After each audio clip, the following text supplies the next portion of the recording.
Assalamualaikum warahmatullahi wabarakatuh. Perkenalkan, nama saya Putri Aulia dengan NPM 2478226 kelas TRI 3A. Di sini saya akan membuat video hands-on pada mata kuliah analisis data, yaitu lab 8 Exploratory Data Analysis atau EDA. Langsung saja. Jadi di sini kita diminta untuk membuat video hands-on berisi penjelasan hasil eksplorasi dan interpretasi. Dengan catatan, setiap mahasiswa wajib menggunakan dataset yang sudah ditentukan, lalu menggunakan bahasa analisis yang formal dan mudah dipahami. Lalu visualisasinya itu wajib menggunakan Matplotlib atau Seaborn, dan memastikan setiap grafik diberi judul dan label sumbu dan interpretasi singkatnya. Langsung saja, di sini pemilihan dataset. Jadi di sini saya menggunakan dataset dengan berjudul Health and Lifestyle Dataset, karena di sini saya tuh urutan absennya 17, maka saya menggunakan judul topik dataset itu Health and Lifestyle Dataset. Bisa kita lihat di sini. Bisa kita lihat dataset dari Health and Lifestyle Dataset. Nah, di sini terdapat beberapa baris dan kolom. Di sini terdapat kolom ID, age, gender, height, weight, BMI, dan lain-lainnya. Lalu setelah kita memilih dataset, kita akan melakukan tahapan exploratory data analisis dengan meliputi yang pertama, persiapan dan pemahaman data. Kedua, pembersihan data, missing value, dan outlier. Yang ketiga, statistik deskriptif. Yang keempat, analisis hubungan antar variabel. Dan yang kelima yaitu visualisasi dan interpretasi. Langsung saja pada tahap pertama, yaitu persiapan dan pemahaman data. Jadi kita melakukan persiapan data dengan memuat dataset. Di sini kita bisa menggunakan datasetnya itu yang sudah saya bilang, yaitu dengan topik Cloud Activity Data.csv, yang dimana di sini menggunakan library Pandas untuk mengelola dan menganalisis data, terutama dalam bentuk tabel seperti di Excel. Lalu di sini kita melihat struktur data dengan perintah df.info, yang dimana perintah ini itu digunakan untuk melihat struktur data, tipe kolom, dan memastikan tidak ada kesalahan tipe data. Lalu kita akan melihat jumlah baris dan kolomnya dengan perintah df.save, di mana akan menunjukkan bahwa dataset ini memiliki 1000 baris dan 16 kolom. Lalu selanjutnya itu akan mengeprint atau menampilkan nilai unik per kolom dengan menggunakan perintah df.nunik. Jadi fungsi nunik ini digunakan untuk melihat jumlah nilai unik di setiap kolomnya. Jadi sehingga kita tuh tahu mana yang kategorikal dan mana yang numerik. Bisa kita lihat di sini terdapat data columns dengan total 16 kolom. Di sini bisa kita lihat nama columnsnya, yaitu terdapat ID, age, gender, height, centimeter, weight kilogram, BMI, daily step, calorie intake, hours of sleep, heart rate, blood pressure, exercise hours per week, smoker, alcohol consumption per week, diabetic, heart disease. Nah, lalu di sini terdapat type-nya. Bisa kita lihat type-nya itu pada float 64, yang dimana berarti terdapat tiga kolom yang bertipe float atau bilangan desimal. Contohnya seperti BMI, calories intake, atau height cm. Lalu pada in 648 ini berarti menunjukkan terdapat 8 kolom yang berisi integer atau bilangan bulat, misalnya seperti age, weight, dan daily step. Lalu terdapat objektif 5 yang terdapat 5 kolom yang bertipe objek, biasanya teks atau kategori. Misalnya itu terdapat pada kolom gender, smoker, status, dan ID yang berbentuk string. Lalu bisa kita lihat di sini jumlah baris dan kolomnya. Jadi terdapat 1000 baris dan 16 kolom. Lalu di sini juga terdapat nilai unik per kolomnya. Bisa kita lihat, jadi per kolomnya itu memiliki nilai unik yang berbeda-beda. Lalu selanjutnya di sini akan menampilkan 5 baris utama dari dataset. Bisa kita lihat di sini dengan umurnya tuh yang berbeda-beda, ada 56, 69, 46, 32, dan 60. Dengan gender yang berbeda juga, terdapat male, female, male, dan male. Terus bisa kita lihat juga height, weight, BMI, daily step, dan lain-lainnya. Nah, bisa kita lihat ya di sini. Lalu pada tahap kedua, yaitu pembersihan data, missing value, dan outlier. Jadi pertama kita akan mengecek dataset, mengecek apakah terdapat missing value dan outliernya. Di sini kita mengecek missing value. Jadi dia itu akan nge-print atau menampilkan output missing value per kolomnya. Jadi dengan menggunakan df.isNull sum ini kita mengecek missing value-nya. Bisa kita lihat di sini pada missing value per kolom itu bisa kita lihat ya di sini 0, yang berarti tidak terdapat missing value. Lalu di sini kita akan mengecek outlier dengan metode IKR. Bisa kita lihat di sini dengan metode IKR dan memvisualisasi outliernya itu dengan box plot. Nah, bisa kita lihat, jadi hasil perhitungan dengan metode IKR itu menunjukkan bahwa tidak terdapat outlier yang signifikan dalam dataset ini. Nah, bisa kita lihat ya di sini outlier itu 0 semua, yang berarti pada dataset ini tidak terdapat outlier. Lalu pada visualisasi outlier pada variabel numerik, jadi box plotnya itu dengan menggunakan,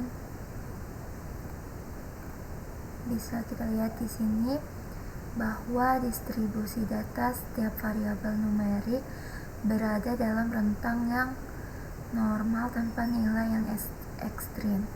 Bisa kita lihat ya di sini tidak terdapat outlier.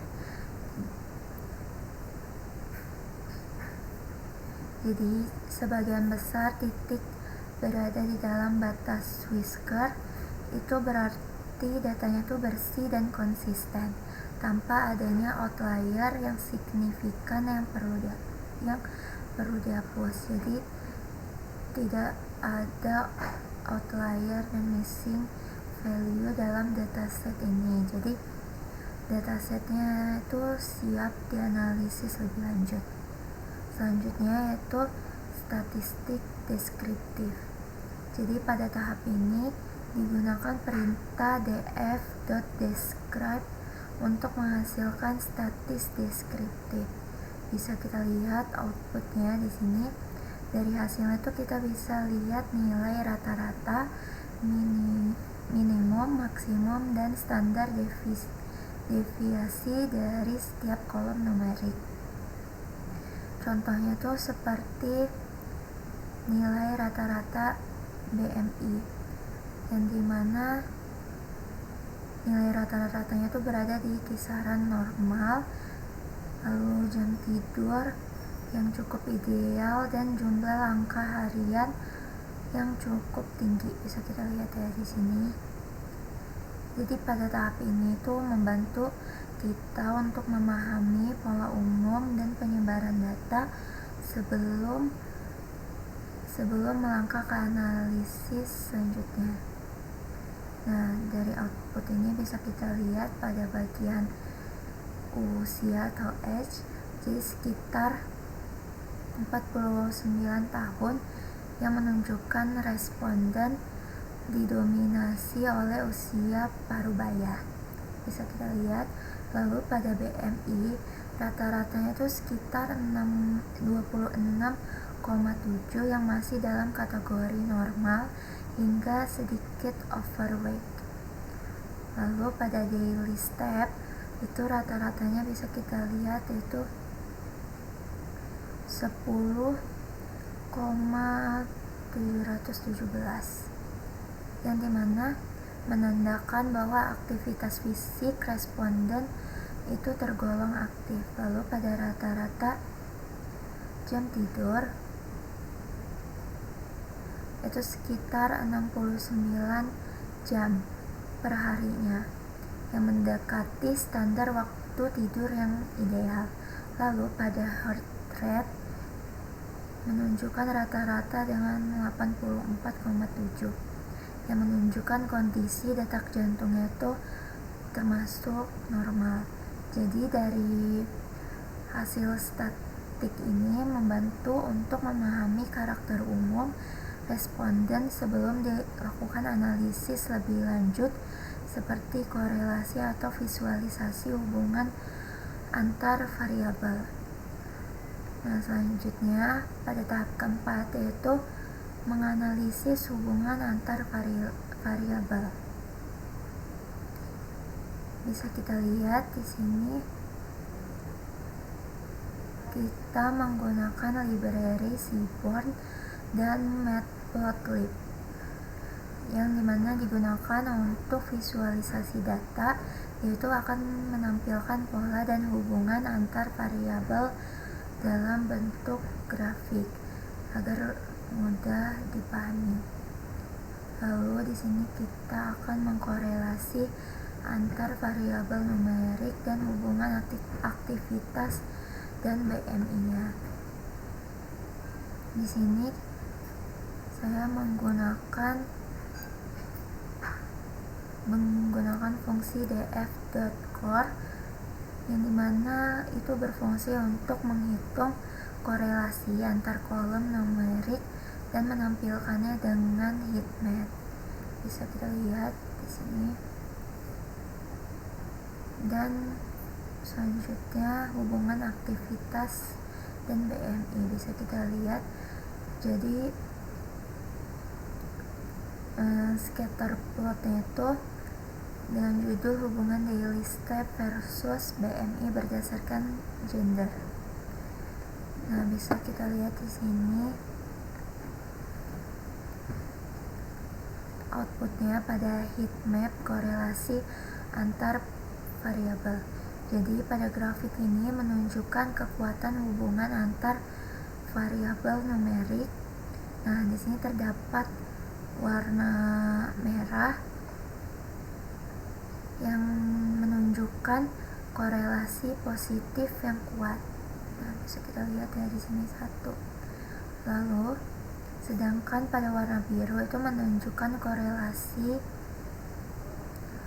korelasi rendah atau negatif.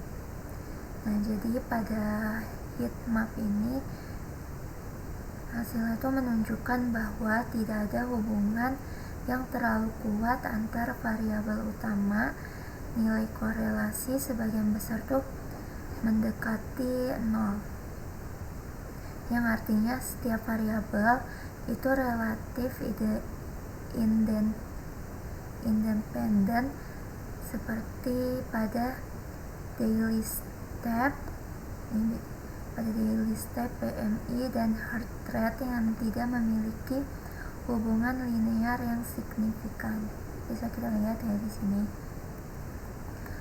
Lalu di sini visualisasi selanjutnya yaitu dengan scatter plot, yaitu hubungan daily step versus PMI berdasarkan gender. Nah, pada plot ini bisa kita lihat sebaran antara jumlah langkah harian dengan indeks massa tubuh atau BMI berdasarkan jenis kelaminnya.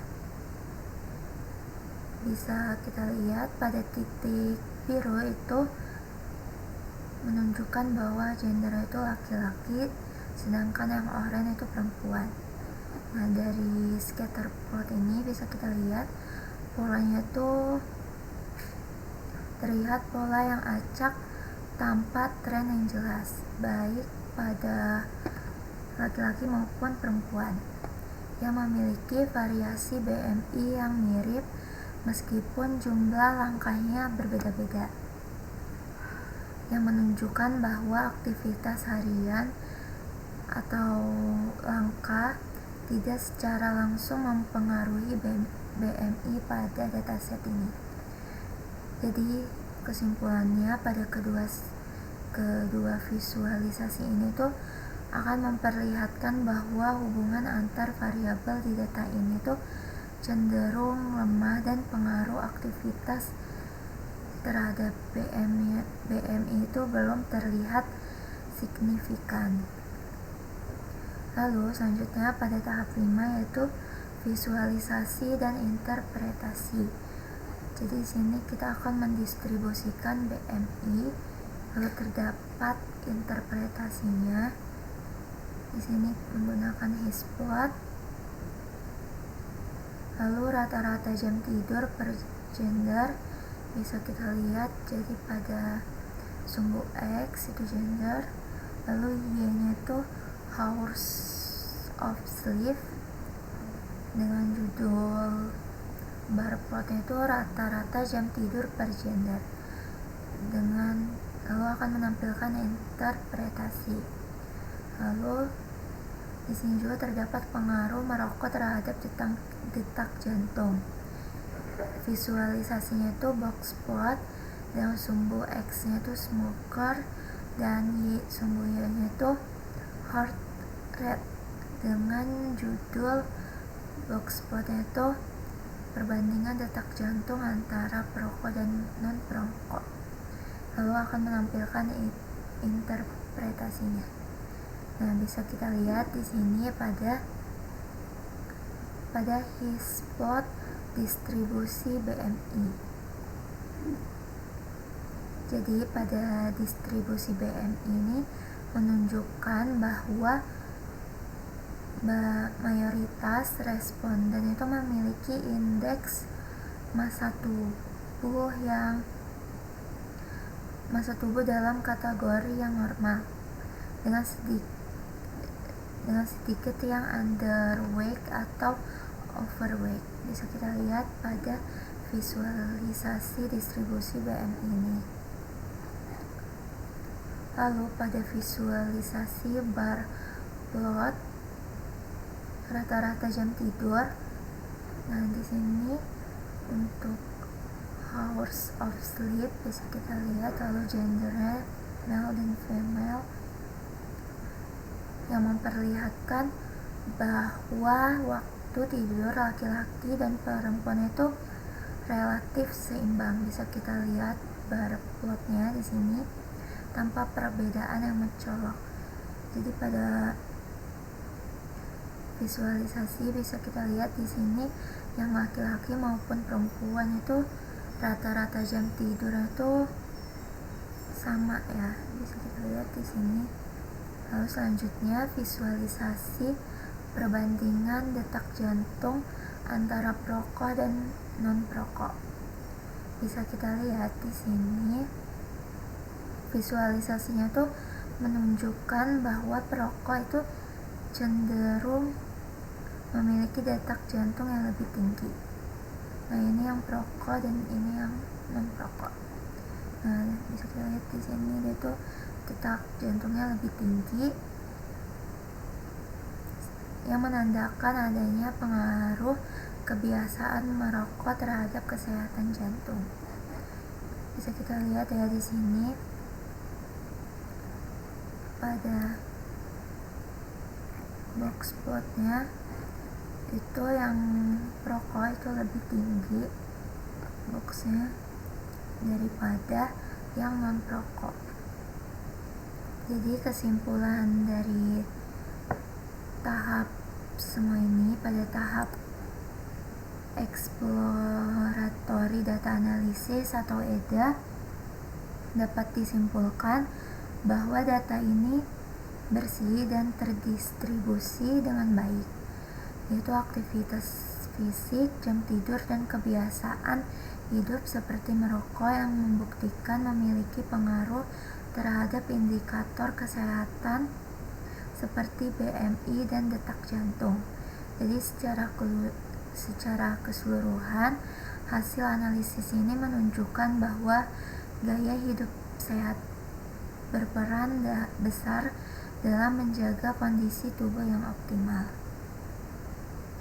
Mungkin segitu aja video hands-on dari saya. Apabila terdapat kesalahan, saya mohon maaf. Wabillahi taufiq wal hidayah. Wassalamualaikum warahmatullahi wabarakatuh.